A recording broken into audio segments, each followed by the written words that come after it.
It's Crina, Mustafa, and Calvin Wetzel, and join us every Wednesday morning with your cup of coffee as we go coast to coast in the women's basketball world on the Her Hoop Stats podcast network.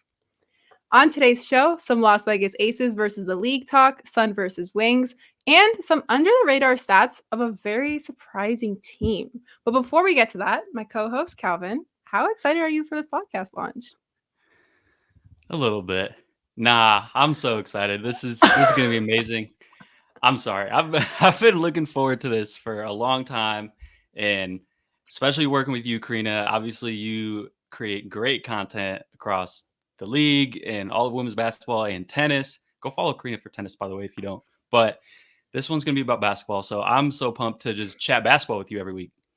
Thank you. We're gonna pretend like I didn't mess up our first take of this episode, but nobody needs to They know don't know that. that.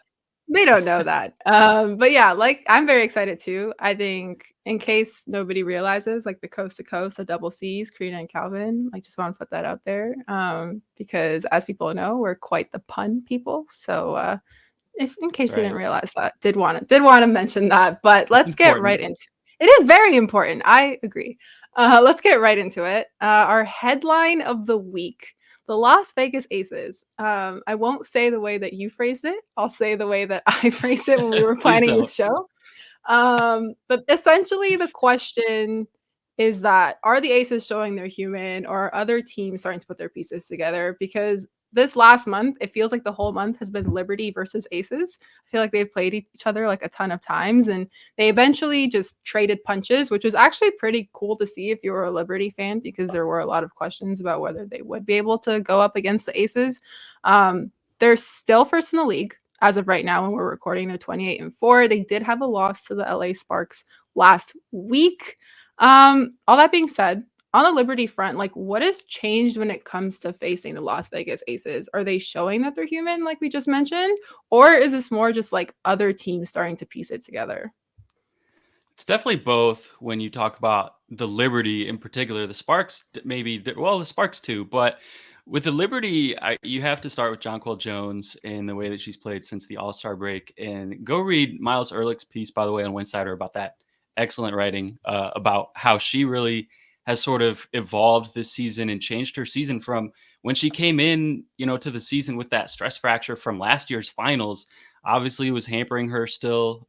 Didn't get a lot of practice time preseason, joining a new team, all sorts of things going on, and she didn't really look like herself. And it took a while, but she's back. MVP JJ is back. Maybe not quite the same level as 2021, but part of that is just how much star power she has around her. Obviously, she's not going to average 20 points a game on this team.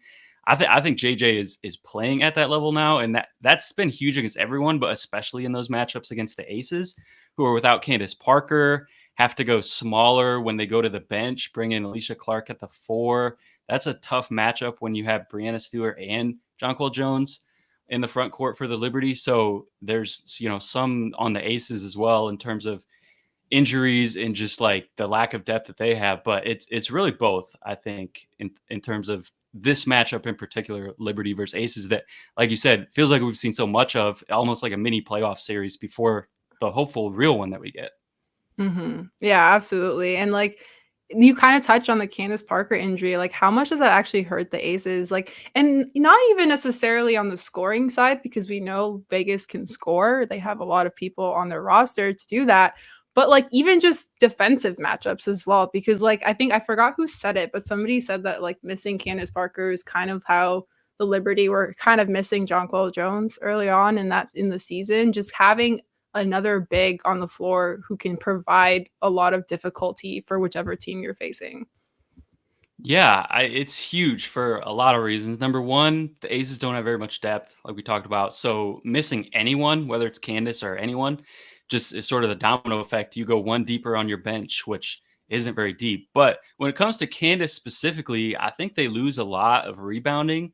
And that's tough, like we said, when they go small and you're playing someone like Jonquil Jones, or we've seen them struggle against the Dallas Wings, who we're going to talk about a little bit later, who love to crash the offensive glass for the same reason. If you look at the Aces sort of season game by game stats, they've been below 70% defensive rebounding in 6 games, and they've lost 4 of those. So when they're not able to clean up the defensive glass, that's when you see them start to be vulnerable. And that's been more of a problem without Candace Parker.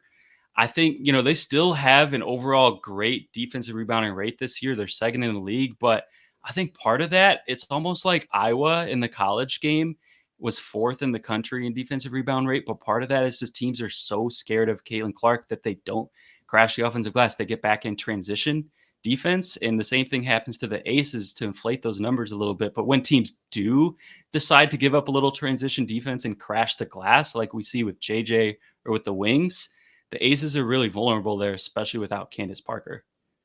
And like as we inch closer to the end of the season, is there a team that you think they'd have trouble with in the playoffs? Like, or are they still the Las Vegas Aces, like very dominant and kind of clear favorites? Well, obviously they might have trouble with the Liberty if they get that far, but that's not going to happen until the finals. I also think they could have trouble with the Wings because of what we talked about, the offensive rebounding and that the Wings bring, the best team in the league at that, not just this year, one of the best ever. And that might happen in a 1-4, 1-5 type of matchup in the second round. That's a team that I think they could struggle with. I have a clip here I want to show, going back to Jonquil Jones, but it's the same theme of the offensive rebounding.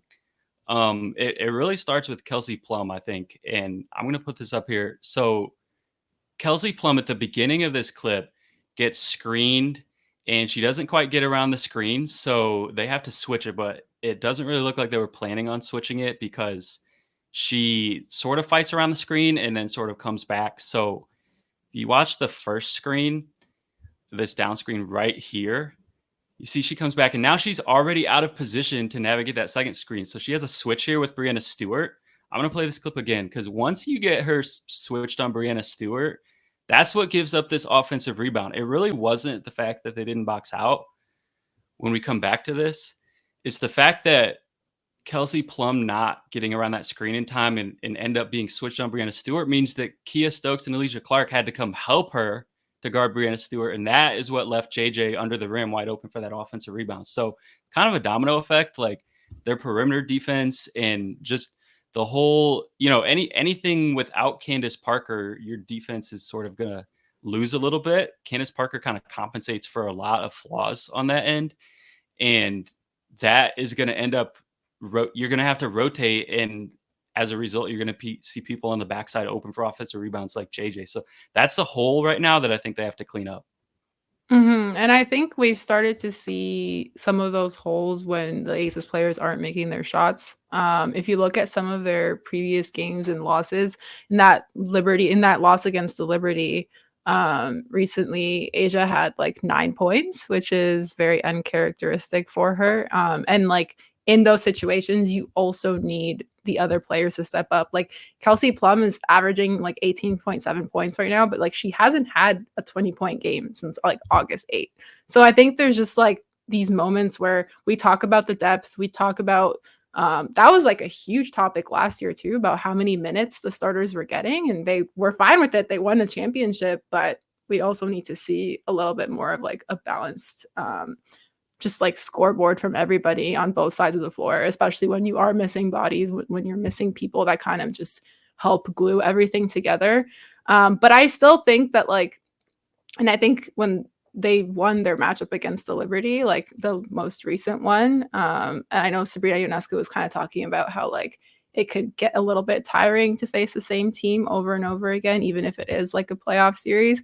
But I think that just shows how experienced the Aces are and why they are at a higher level and why they are able to get as many wins as they have this season. So it'll be interesting. But yeah, I'm still hesitant that another team can like upset them. But now I think this kind of stretch of games has shown that it's not completely out of the question.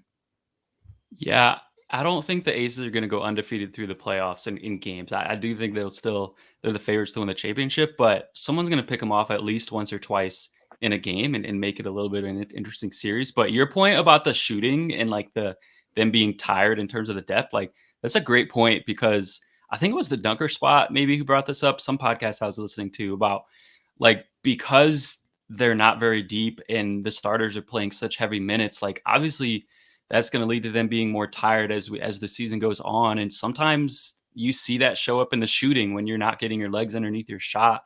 they've been below average 3-point percentage for like 2 weeks now, like 4 or 5 straight games. And that's why they lost to the Sparks. They actually did rebound really well on the defensive end against the Sparks, but they just didn't make shots.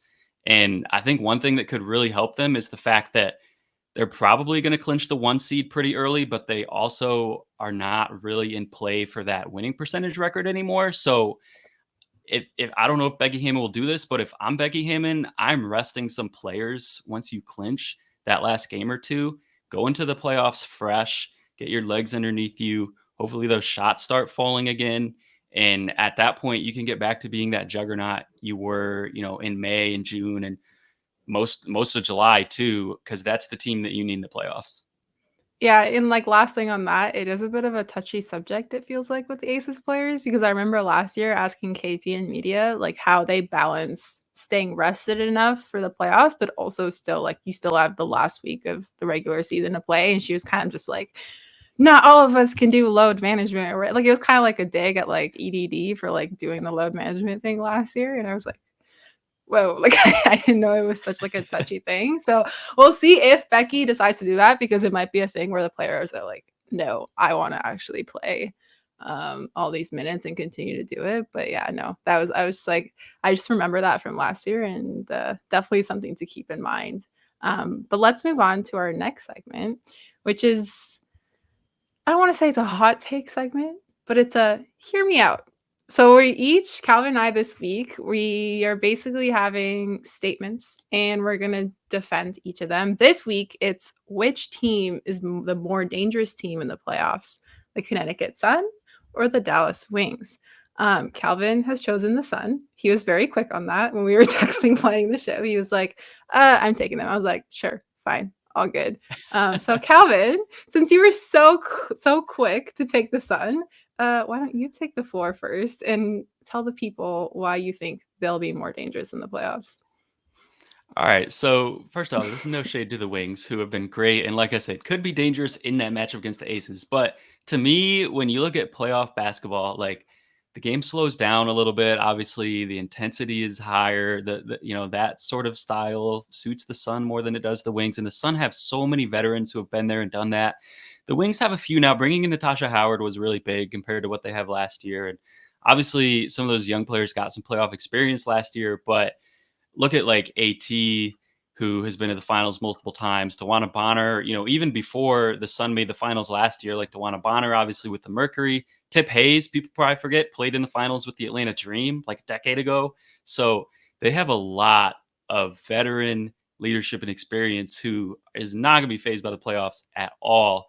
And this is even without Kurt Miller, even a new coach this year, Steph White. I still just think this is a team that is really dangerous in that type of setting with the bright lights, the high intensity, the game slowing down, and they have players who are going to show up in that moment. So I'm going with the Sun. See, it's very hard to debate each other because we both agree with like certain points that we're saying. So like I This is definitely agree exactly with what you I on that. said Yeah, I when know. Crina brought up this segment. I was like, yeah, but we're going to agree on so many things. But let's just do it anyway. We'll disagree We'll because it's disagree on fun. some things. Yeah, yeah. Yeah. I do agree that like in terms of the experience, the Sun are obviously way more experienced. But I did have the Wings, and therefore I'm gonna lay out my reasoning. Um, One thing is that I know the Wings versus Sun. We don't know if that would be a playoff matchup yet, depending on how the rounds progress. But they are 2-2 on the season against each other, and they don't face each other again. But the Wings have taken the last two matchups, and the reason why I bring that up is I have wanted to see how the Wings fare against the better teams in the league, because they're the only team that has beaten the Sun, the Liberty, and the Aces all together in terms of all the teams that are not in that top three this season, which I think is very important for them to continue to build team chemistry, because it's one thing to get the wins that you're supposed to get against the lower teams in the league, but like it's another thing to perform really well against the top contenders. And I think they've passed the test multiple times when it comes to doing that. And like something else that's kind of popped out for me is that Arike Agubawale has always had this narrative of like all she does is like chuck up shots all the time, not efficient, really selfish with the ball. But recently, she's becoming a player that like is not only focused on shooting, but she's passing the ball. Her assists have gone high. We're getting more contribution from other players. You have Satu Sabli being the player who's being discussed as the MVP of the Dallas Wings, and not being Arike, which I think is really important for this team's success and probably one of the reasons why they have been doing so well. You mentioned Natasha Howard. She's been a really great acquisition for them. She's going to be a good player no matter where she goes. When she was on the Liberty last year, there was stretches of games where she was their MVP, and so we know what she can do. Obviously has the championship experience with Seattle, but running into Big T, Tara McCowan, and Kalani Brown on defense, that's tough. Like the fact that you can sub them out with each other is already unfair. Like you don't necessarily always get that kind of size in the league, and it really sucks that the Sun don't have Bree Jones with them. It really sucks that she went out so early because I think if she had been part of that team, the Sun probably would have had a little bit more of an advantage, in my opinion. So outside of like AT and DB being really tough defensively and Beck Allen, because I can't ever forget about Beck Allen, they still are a relatively small team. So we'll see what they do in the playoffs. But I don't know. Like if the playoffs were today, just based on standings, it would be Sun Lynx in the first round and then Wings Dream. And I think that like injury wise, I think I would favor that Wings Dream matchup a little bit more. The Lynx are kind of, I don't want to say too scary because the Sun are just really good, but they've battled with some teams recently, and it would be tough. I will say in those matchups, I think both of our teams, Sun and Wings, would take care of business in the first round if those matchups end up happening. But And then to your point, like we'll see if they match up. I mean, Arike has been a phenomenal passer this year. Like I think you're right; she's taken a huge step. And at like this isn't a betting podcast, but everyone who knows me knows that I bet on stuff. So I just have to say, like I've been betting Arike's overs on assists. It's been working out because of that. So shout out to her for stepping up her game on that regard. And the Dallas Wings, from a betting perspective, are really, really good when they're underdogs on the road, which is going to happen if they win a playoff series and end up playing whoever, Aces, Liberty, Sun. Like they're going to go on the road and be underdogs. So yeah, like that, I could absolutely see. I think the fact that this is 3 and 4 probably means we won't see them meet up in the playoffs because it would be 2 versus 3 and 1 versus 4. And I'm a little bit bummed about that because I actually would very much enjoy seeing them meet up in the playoffs as we did last year because I think it would be a good matchup for a lot of the reasons you said. Yeah, no, I definitely agree with that. That's why I was like, it's kind of tough to compare them against each other. But like the reason why I did bring up their matchups was just how the Wings have fared against the top teams this year, which I feel like, they've taken a step forward in that, which is like cool to see. Because like you kind of knew, well, there was always a lot of questions about the Dallas Wings, but like you always kind of knew there was like some potential for them to actually glue together as a group. So it's cool to kind of just see that happening. It's really They're nice that definitely we didn't really fight with each other. We just kind of said our points. We're like, it was a debate, Yeah. and I was like, yeah, you're right, and you're like, yeah, you're right. I don't think we're gonna have those fighting vibes on this podcast. I don't know. I It's got to don't be really something feel it. like outrageous, like something Yeah, really I mean, outrageous. it would be entertaining, but I feel like it's not our vibe. I don't know. We'll It's see. okay. Maybe we'll get Maybe there someday. if we have like a guest come on and just like We'll provoke just us, gang up on them. Yeah. or maybe that, yeah, that I'm in too. that. I'm in. No one's gonna want to come on now, but it's fine.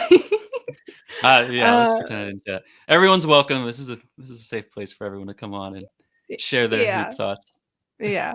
But yeah, so guys, let us know. Like Sun versus Wings, who do you think is the more dangerous team in the playoffs? Because I would be curious to hear what other people think as well. Because I think it's a valid question, and I think it's a very fun question because of the parity in the league. As much as there has been the super team discussion the entire season, I think there are a lot of teams have shown that like they can go to bat with like any team in the league. So I think it's a really fun chat to have.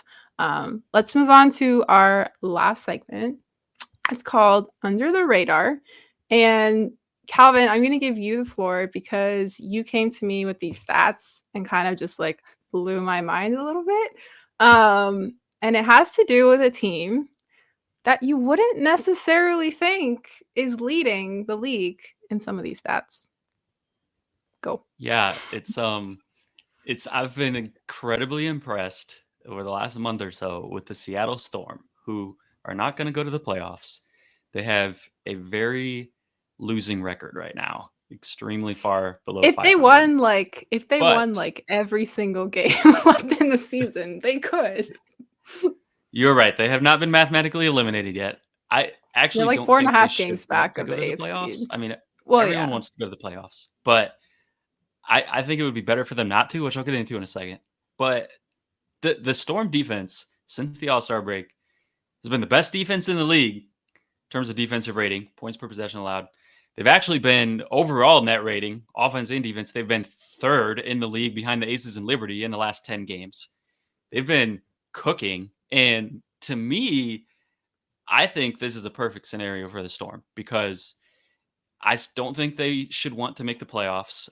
You ask any player, they're going to say we want to make the playoffs. But as a franchise, you want to be in the lottery with the Caitlin Clark sweepstakes, or maybe Paige Becker's, Cameron Brink, whoever ends up coming out this year, to pair with all those young players.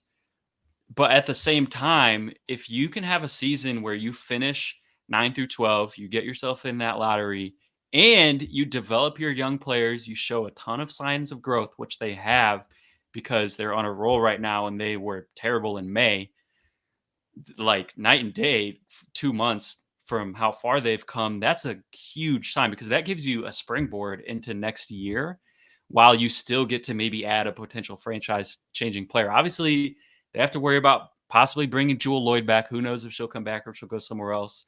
So that could be a key to their offseason. But I think that this has been like an incredible development in Seattle. By the way, Caitlin Clark had a 40-point triple double in that building in March. So something that I think about sometimes. But when you look at like Jordan Horston, Jaden Melbourne, Dulcie Fanka Mengiadu, like they've had so many 19, 20, 21-year olds play heavy minutes down the stretch here, and it's really going to pay dividends next year.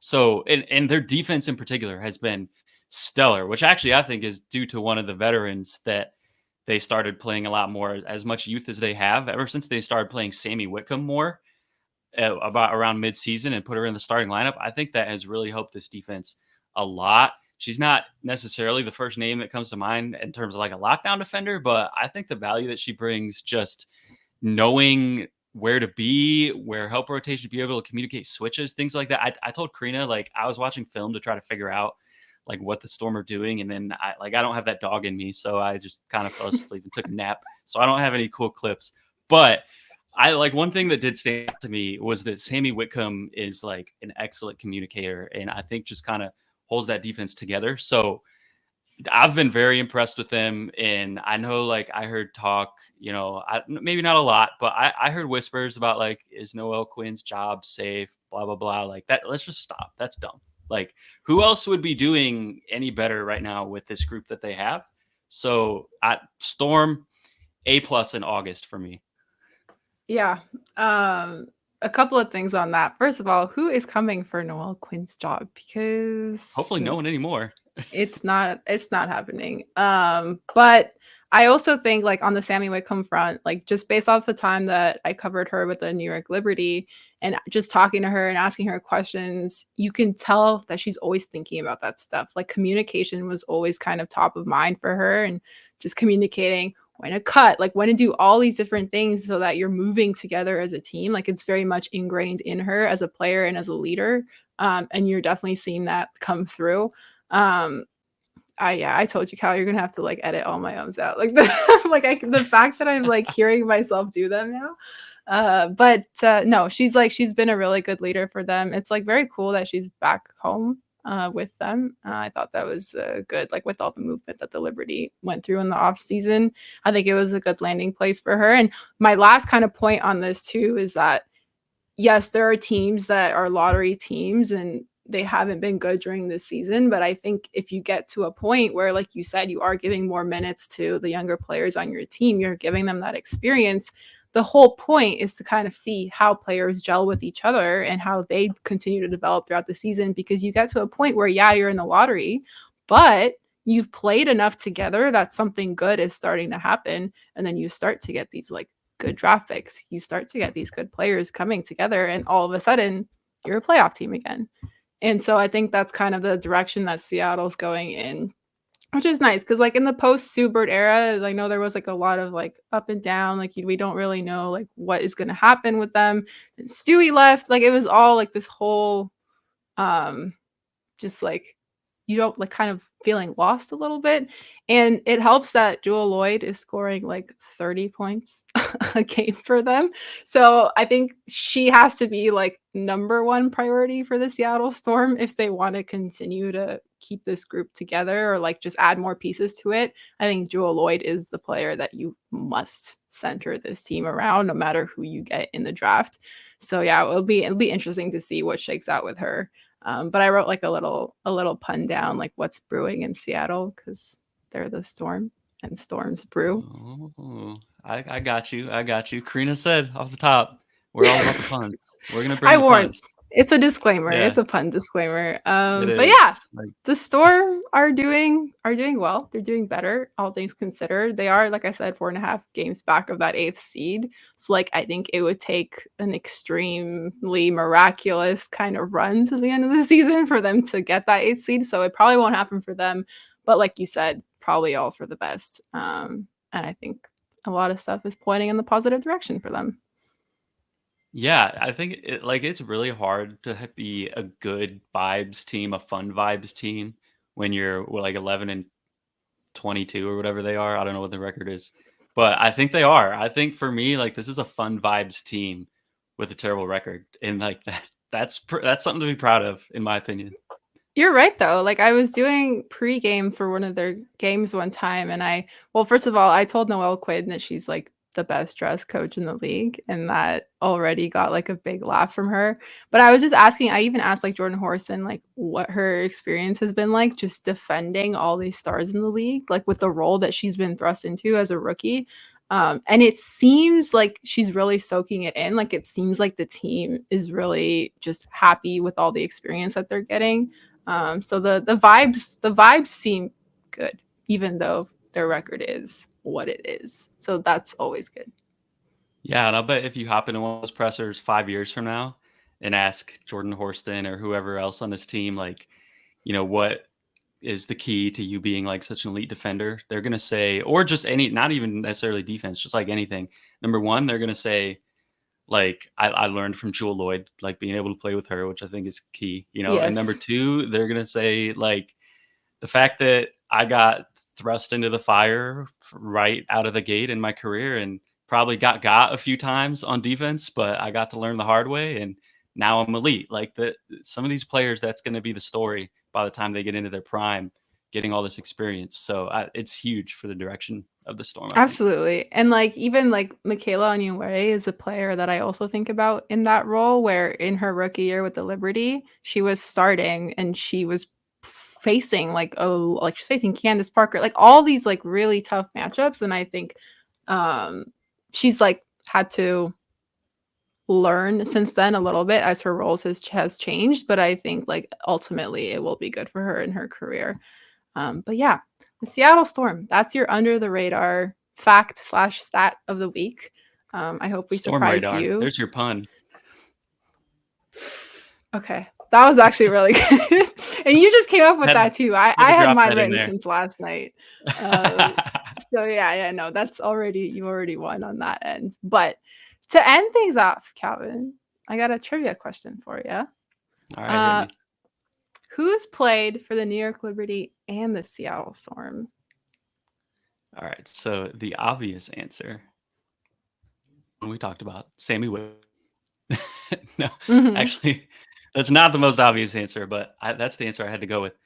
There's some good answers. Obviously, Stewie is the real obvious answer. We talked about Natasha Howard early in this podcast. She's one as well. But I'm gonna throw this trivia question back at you. I didn't prepare you for this. I'm putting Crina on the spot, so Oh apologies. no. There's one person on this list who played for both of these teams who is a current coach in the league. Do you know who it is? It's a current coach in the league. Did Becky ever play for Seattle? No, I don't think so. No. No, it's not her. It's not her. It is Tanisha Wright. Played for both of these teams. Okay. Okay. So she is on the list as well. There you go. Cool. But why Look did at you that. ask me that, Crino? You should tell the listeners why you asked me that. Well, I was getting to that, Calvin. I'm just trying to tee you up. Thank you. Thank you. You lob, I slam. So I asked that question because there is a new hoop grid game over at Her Hoop Stats. There had been one for NBA for a really long time, and then the lovely people at Her Hoop Stats made one for women's basketball. So make sure to go check that out on herhoopstats.com and play it every day. Have you been doing well? I'm like kind of iffy with the trivia sometimes. I'm a pretty hit or miss. Like I've got a couple nines, and then I also get like a 5 or 6. It depends. Like I started following women's basketball in 2019. So Hmm. for me, some of the college ones are harder because you got to go back like way before I started following. So I think Duke has already shown up twice, and I can name Yeah, like that was like the first three current one. players who went to Duke. So yeah, those ones get me. But anytime you get like a Storm Liberty combo, like I can definitely get those Yeah, ones. So I always do you the got best have you on hit those 9 ones. yet? No, I haven't hit 9 yet, but Right, I'm well, getting have you there. done it I'm getting today? there. I have not done it today. Today's the day then. After we hang up, you're gonna do it and you're gonna get a 9. Sounds good. I'm doing it. Your favorite player is playing it. I saw Ryan Howard was playing the game as well, and your favorite player is playing it. So go check it out on herwhostats.com. That's my promo for that. And your But you favorite can podcast host is playing it as well, Crina Mustafa. So no, you, there's that. Calvin Wetzel. Well, you're the It's host though. Calvin. I'm the We're no, we're you're the point guard. co-hosts. Okay. Okay. Well, Okay, we'll your see. favorite plural. Let's make it plural. Your favorite podcast hosts There we go. We see we can't are even playing it. debate each other on that. But you can find us on social at Her Hoop Stats. Calvin, want to plug your Twitter? And yes, I'm Yeah, calling I'm it at Twitter. I'm not calling it X. Never in my no, it's life. Twitter. Don't do it. It's Twitter. We should do the thing next time. We drop the ball where we put our Twitter on the screen. But I know a lot of people listen to this anyway on whatever Spotify and all that stuff and don't see it. So C Wetzel 31. My last name is Pretzel with a W. If you need to Love it. spell. And you can find me at Crina MM, or as some people have liked to say, Crinam, because that's easier. I got that last week on a show that I was on, so that was very interesting to hear. But yeah, you can find us on Twitter and the internet for more pods, women's basketball content, sports content, everything, all of the above. Calvin, what can listeners and viewers expect from Coast to Coast every week? It's a great question. I'm glad you asked. They can expect You're like, I lots of don't great. know. Yeah, who knows? It's gonna be different. We have no idea what to expect. We're just showing up. No, I mean, we're gonna have a lot of fun because Karina and I are friends. We love talking, and I think we've had a lot of fun today. So everything you've heard today, we're gonna have so much fun, and we're gonna break down what's going on in the league, what everyone's talking about, and probably break down some of the stuff that no one's talking about too. So we're gonna get into it all. We're gonna try to hit everything, and we're gonna have a blast doing it. Yep. Totally agree with everything. Thanks to everybody who tuned in for our first episode, and we will see you next Wednesday.